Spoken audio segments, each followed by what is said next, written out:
Capítulo 4. Interrumpida fuga hacia el Himalaya. Abandona el aula con cualquier pretexto y alquila un coche de caballos. Luego, llévalo al callejón en donde los de mi casa no puedan verte. Estas fueron mis recomendaciones a Amar Mitter, un compañero de clase de la escuela secundaria que había decidido acompañarme al Himalaya. Ya habíamos resuelto que al día siguiente sería nuestra fuga. Era necesario tomar precauciones, pues mi hermano Ananta ejercía una estrecha vigilancia sobre mí. Él se había propuesto frustrar mis planes para huir, pues sospechaba que estos ocupaban un lugar predominante en mi mente. El amuleto, como una levadura espiritual, trabajaba silenciosamente en mí. En medio de las nieves del Himalaya esperaba yo encontrar al maestro, cuyo rostro se me aparecía con frecuencia en visiones. Mi familia residía en aquel momento en Calcuta, donde mi padre había sido trasladado por tiempo indefinido. Siguiendo la patriarcal costumbre hindú, Ananta había llevado a su esposa a vivir con nosotros en nuestra casa. Allí, en un pequeño desván, me dedicaba a mis prácticas de meditación y preparaba mi mente para la búsqueda divina. La memorable mañana llegó con lluvia poco auspiciosa. Apenas oí el rodar del carruaje de Amar en la calle, tomé rápidamente un cobertor, un par de sandalias, la fotografía de la Giri Mahasaya, un ejemplar del Bhagavad Gita, un collar de cuentas de oración y 2 taparrabos. Hice con todo ello un bulto y lo arrojé desde la ventana del segundo piso. Luego bajé las escaleras precipitadamente y tropecé con mi tío, que se hallaba en la puerta comprando pescado. ¿A qué viene tanta excitación?, dijo, mirándome con ojos de sospecha. Sonreí con aire inocente y salí al callejón. Recogiendo mi bulto me reuní con Amar con la cautela de un conspirador. Dirigimos el carruaje hasta Chandni Chowk, un centro comercial. Durante meses habíamos estado ahorrando el dinero de nuestra merienda para comprar ropa inglesa. Sabiendo por adelantado que mi astuto hermano, con facilidad, podría desempeñar el papel de detective, creíamos poder engañarle con un disfraz europeo. En nuestro camino a la estación nos detuvimos para recoger a mi primo Jatin Ghose, a quien yo llamaba Yatinda. Él era un nuevo converso que suspiraba por un gurú en el Himalaya. Se puso el traje que le habíamos conseguido, bien disfrazados, según creíamos. Una intensa exaltación llenaba nuestros corazones. Lo único que nos hace falta ahora son unos zapatos de lona. Conduje a mis compañeros a una tienda en donde se vendían zapatos de suela de hule. Los artículos de cuero que se obtienen por medio del sacrificio de animales no deben usarse en este sagrado viaje. Luego me detuve en una calle para quitar la cubierta de piel de mi Bhagavad Gita, así como las correas que tenía mi salakot de manufactura inglesa. En la estación compramos boletos para Burdwan, desde donde pensábamos transbordar para Hardwar, lugar situado en las faldas del Himalaya. Tan pronto como el tren se puso en marcha, di rienda suelta a algunas de mis gloriosas anticipaciones. Imagínense, dije lleno de entusiasmo, seremos iniciados por los maestros y experimentaremos el trance de la conciencia cósmica. Nuestros cuerpos se cargarán con tal magnetismo que las bestias salvajes del Himalaya se volverán mansas ante nuestra sola proximidad. Los tigres no serán más que mansos gatos domésticos en espera de nuestras caricias. Este comentario, que delineaba una expectativa que yo consideraba fascinante, tanto metafórica como literalmente, produjo una sonrisa de entusiasmo en Amar, pero Yatinda desvió su mirada y la dirigió a través de la ventana hacia el paisaje que huía. Dividiremos el dinero en 3 partes. Yatinda rompió el largo silencio con esta sugerencia. Cada uno de nosotros debe comprar su boleto en Burdwan. De esta manera nadie en la estación sospechará que vamos huyendo juntos. Sin sospechar nada, accedí. Al oscurecer nuestro tren llegó a Burdwan. Yatinda entró en la oficina de boletos y mientras tanto Amar y yo nos sentamos en el andén. Aguardamos 15 minutos y luego comenzamos a indagar sin resultado alguno. Buscando en todas direcciones llamamos a gritos a Yatinda con la urgencia del temor. Pero él se había esfumado en la desconocida oscuridad que rodeaba la pequeña estación. Quedé completamente desconcertado ante el golpe de tan aturdidora sorpresa. ¿Por qué permitiría Dios semejante incidente? La romántica y cuidadosamente planeada escapatoria en búsqueda de él se había echado cruelmente a perder. Amar, debemos regresar a casa. Yo lloraba como un niño. La desoladora huida de Yatinda es de mal agüero. Este viaje está destinado al fracaso. ¿Es este tu amor al Señor? ¿No puedes soportar la pequeña prueba de la traición de un compañero? Merced a la sugerencia de Amar, de que era una prueba divina, mi corazón se serenó. Luego nos agasajamos con las famosas confituras de Burdwan, el sitabog, alimento de las diosas, y el motichur, pepitas de perla dulce. Pocas horas después tomamos el tren para Hardware, vía Bareilly. Al día siguiente cambiamos de tren en Moghul Serai, y mientras esperábamos en el andén de la estación, discutimos una cuestión de suma importancia. Amar, pronto seremos interrogados por los jefes del ferrocarril. No debemos menospreciar el ingenio de mi hermano. Pase lo que pase, no diré una mentira. Todo lo que te pido, Mukunda, es que calles. No te rías ni hagas gestos mientras yo hable. En ese preciso instante un jefe de estación europeo se acercó a mí, agitando en su mano un telegrama cuyo contenido inmediatamente comprendí. ¿Vas huyendo del hogar a causa de algún enfado? No. Me alegré de que las palabras que él había escogido para preguntar me permitieran contestar enfáticamente. Yo sabía bien que no era una rabieta, sino una divina melancolía, la responsable de nuestro poco convencional comportamiento. El oficial se dirigió entonces a Amar. El duelo de ingenio que tuvo lugar entre ambos apenas me permitió conservar la aconsejada estoica gravedad en aquella situación. ¿Dónde está el tercer muchacho?, preguntó el jefe de estación con tono autoritario. Vamos, habla. Di la verdad. Señor, observo que usted usa anteojos. ¿Acaso no puede usted ver que no somos más que dos? Amar sonrió socarronamente. Yo no soy un mago, así que no puedo hacer aparecer un tercer compañero. El oficial, visiblemente desconcertado por la impertinencia de Amar, buscó luego otro punto vulnerable. ¿Cómo te llamas? Me llaman Thomas.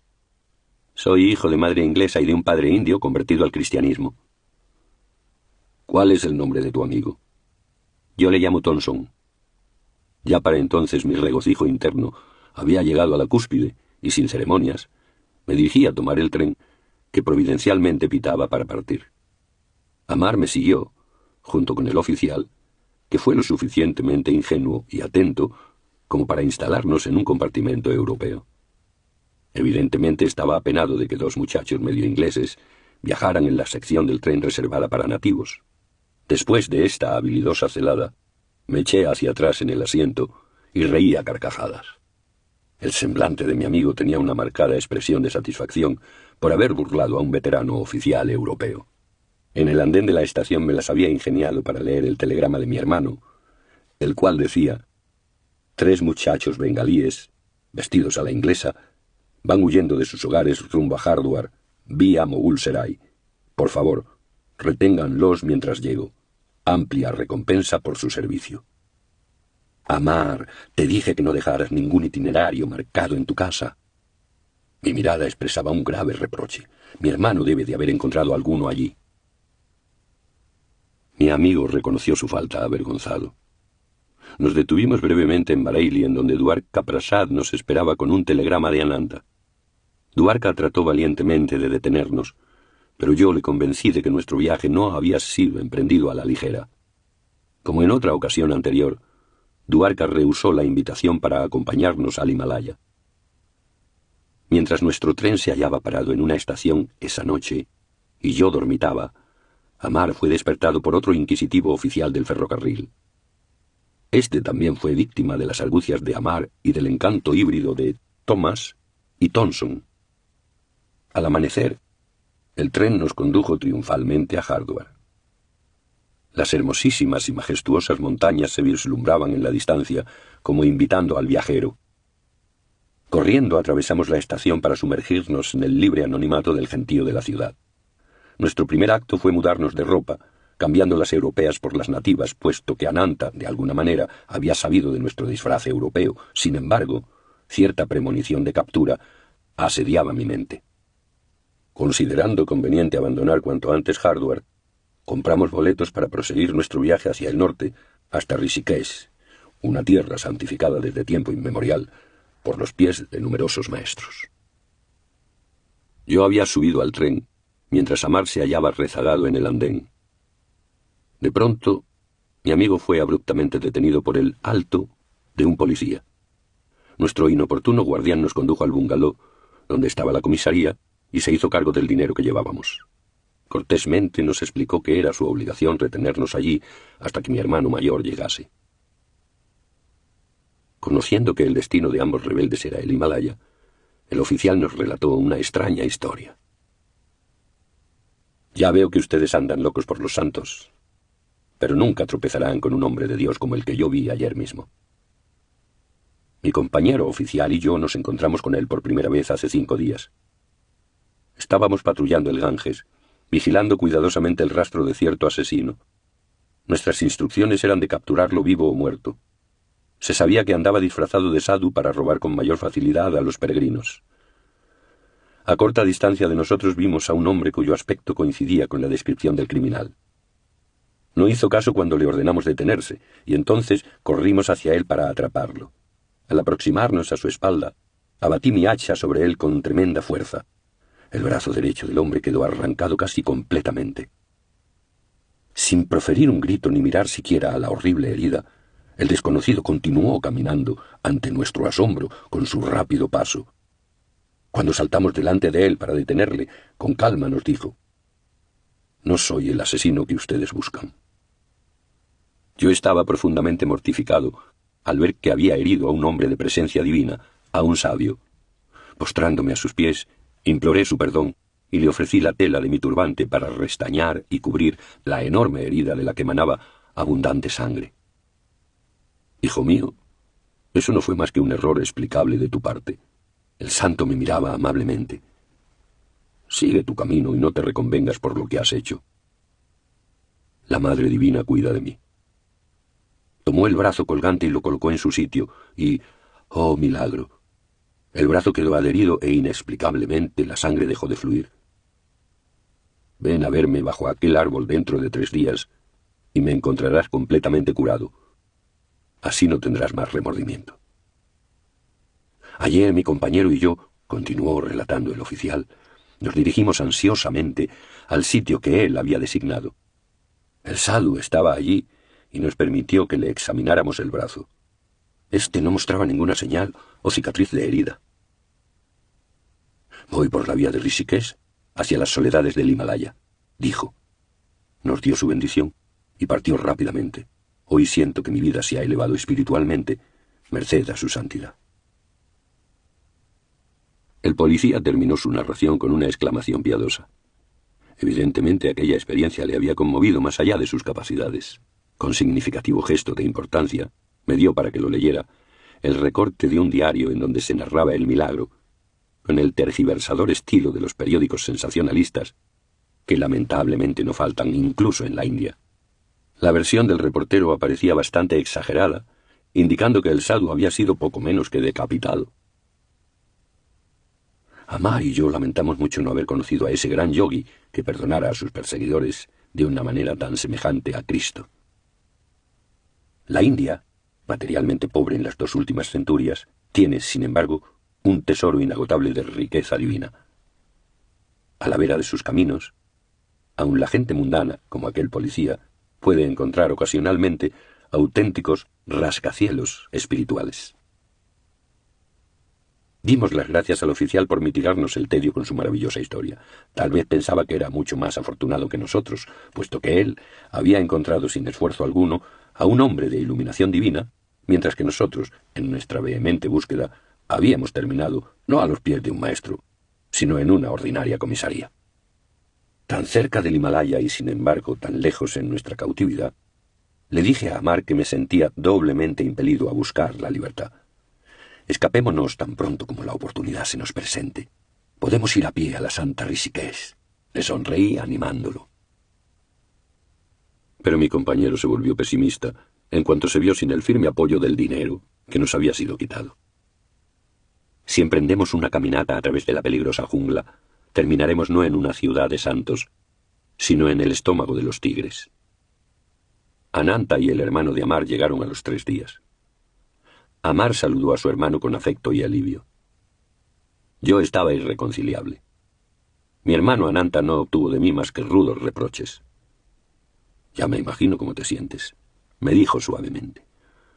«Todo lo que te pido es que me acompañes a Benarés con la finalidad de ver a un cierto sabio, y después a Calcuta para visitar por unos días a nuestro afligido padre.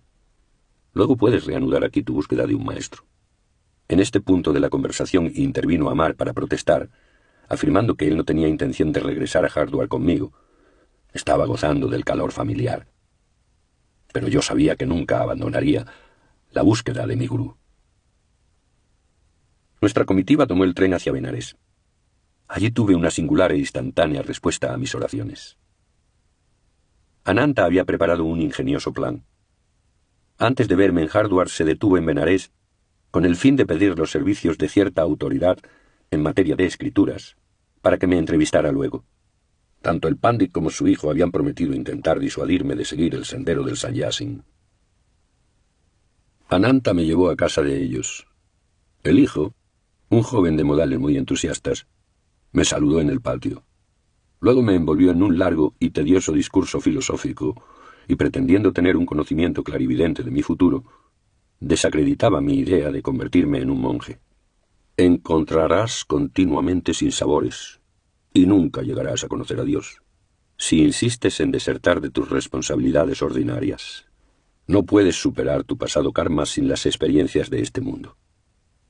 Las inmortales palabras del Bhagavad Gita vinieron a mis labios para darle contestación. Quien medita sin cesar en mí, aun cuando tenga el peor karma, pierde rápidamente los efectos de sus malas acciones pasadas. Volviéndose un alma elevada, pronto alcanza la paz eterna. Ten esto por cierto: el devoto que pone su fe en mí jamás perece. Pero los enfáticos pronósticos del joven habían sacudido ligeramente mi confianza. Con todo el fervor de mi corazón, oré silenciosamente a Dios. «Por favor, resuelve esta duda y contéstame aquí mismo, ahora, si tú deseas que yo lleve la vida de un renunciante o la de un hombre mundano». Advertí entonces que un sadhu de noble semblante se hallaba justamente en la parte exterior de la casa del Pandit. Indudablemente estaba enterado de la conversación entre el supuesto clarividente y yo, porque el desconocido me llamó a su lado. Yo sentí el poder inmenso que brotaba de sus tranquilos ojos. «Hijo, no le prestes atención a ese ignorante. En respuesta a tu plegaria, el Señor me ha encomendado decirte que tu único sendero en esta vida es el del renunciante». Tanto con asombro como con gratitud, sonreí feliz ante el decisivo mensaje. «¡Apártate de ese hombre!». El ignorante estaba llamándome desde el patio. Mi santo guía levantó su mano bendiciéndome y se marchó lentamente. «Ese sadhu está tan loco como tú». Era el canoso Pandit el que me hacía esta encantadora observación. Él y su hijo me miraban con un aire lúgubre. «He oído que él también ha dejado su hogar por una vaga búsqueda de Dios». Volví la espalda. A Ananta le dije que yo no entraría en más discusiones con semejantes anfitriones. Mi desalentado hermano consintió en la inmediata partida y pronto tomamos el tren para Calcuta. «Señor detective, ¿cómo descubrió usted que yo había escapado con 2 compañeros?». Le pregunté a Ananta durante nuestro viaje de regreso, dando rienda suelta a mi viva curiosidad. Él sonrió pícaramente. «En tu escuela supe que Amar había abandonado el aula y que no había regresado. A la mañana siguiente fui a su casa y descubrí un itinerario de ferrocarril marcado. El padre de Amar salía en esos momentos en un carruaje y conversaba con el cochero. Mi hijo no irá esta mañana conmigo en el coche a la escuela, pues ha desaparecido», plañía el padre. «He oído a uno de mis compañeros de profesión afirmar que su hijo y otros 2 muchachos, vestidos con ropas europeas, habían abordado el tren en la estación de Howrah», respondió el hombre, «y que regalaron sus zapatos de cuero al conductor del carruaje». Así logré tener 3 indicios: el itinerario, el trío de muchachos y las ropas inglesas. Yo escuchaba el relato de Ananta entre divertido y contrariado. Nuestra generosidad hacia el cochero había sido algo inoportuna. «Naturalmente», prosiguió Ananta, «me apresuré a enviar telegramas a los jefes de estación de los lugares que Amar había subrayado en el itinerario. Había señalado Bareilly. Y entonces le envié un telegrama a tu amigo Duarca. Después de indagar en nuestro vecindario de Calcuta, supe que nuestro primo Yatinda se había ausentado de su casa una noche y había regresado al día siguiente vestido a la inglesa. Lo busqué y le invité a cenar. Él aceptó, completamente despistado por mis amistosas maneras. En el camino le conduje, sin que él lo sospechara, a la comisaría. Luego fue cercado por varios policías que de antemano había yo elegido por su aspecto agresivo y feroz. Bajo su terrible mirada, Yatinda consintió en hacer un relato de su misteriosa conducta. Partí para el Himalaya con el espíritu boyante de alegría, explicó Yatinda. La inspiración me colmaba ante la perspectiva de encontrar a los maestros. Pero tan pronto como Mukunda dijo, durante nuestros éxtasis en las cuevas del Himalaya, los tigres quedarán fascinados y rondarán cerca como gatos domésticos. Mi ánimo se heló y gruesas gotas de sudor corrieron por mi frente. ¿Entonces qué? Pensé. Si la fiera naturaleza de los tigres no cambia por medio del poder de nuestro trance espiritual, ¿nos tratarán con la bondad de los gatos caseros? Mentalmente me veía ya como huésped obligado del estómago de algún tigre y metido en él, no de cuerpo entero, sino en pedacitos. Mi descontento por la huida de Yatinda se desvaneció entre risas. Ese pequeño momento de hilaridad valió por todas las angustias que él me había causado. Debo confesar que sentí una cierta satisfacción al saber que Yatinda no había escapado tampoco al encuentro con la policía. Ananta, eres un sabueso de nacimiento. Mi jocosa mirada no carecía de cierta exasperación. Le diré a Yatinda que estoy satisfecho de que su modo de proceder no se haya debido a una traición, como parecía, sino únicamente al simple instinto de conservación. Ya en el hogar en Calcuta, mi padre me suplicó enternecedoramente que contuviera mis andariegos pies, por lo menos hasta terminar los estudios en la escuela secundaria. Durante mi ausencia, él había cariñosamente madurado un atractivo plan, por medio del cual un santo pandit, Swami Kevalananda, iría regularmente a mi casa.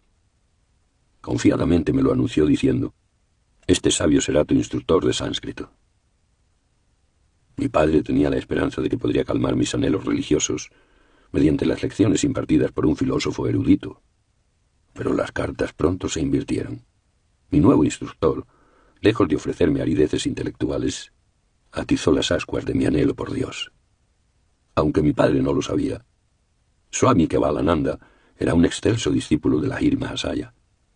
El incomparable gurú tenía miles de discípulos que se veían silenciosamente atraídos hacia él por su irresistible magnetismo divino. Más tarde supe que la Lahiri Mahasaya había definido muchas veces a Kevalananda como un rishi o sabio iluminado. Abundantes rizos adornaban la hermosa cabeza de mi instructor. Sus ojos oscuros, insondables, tenían la transparencia de los de un niño. Todos los movimientos de su ligero cuerpo eran de un deliberado reposo. Siempre amable y gentil, se hallaba constantemente establecido en la conciencia del infinito. Juntos pasamos muchas horas felices, absortos en profunda meditación y crilla. Kevalananda era una notable autoridad en los antiguos Shastras, libros sagrados. Su erudición le había hecho merecer el título de Shastri Mahasaya, por el cual era generalmente conocido y saludado. Pero mi educación en sánscrito fue casi nula.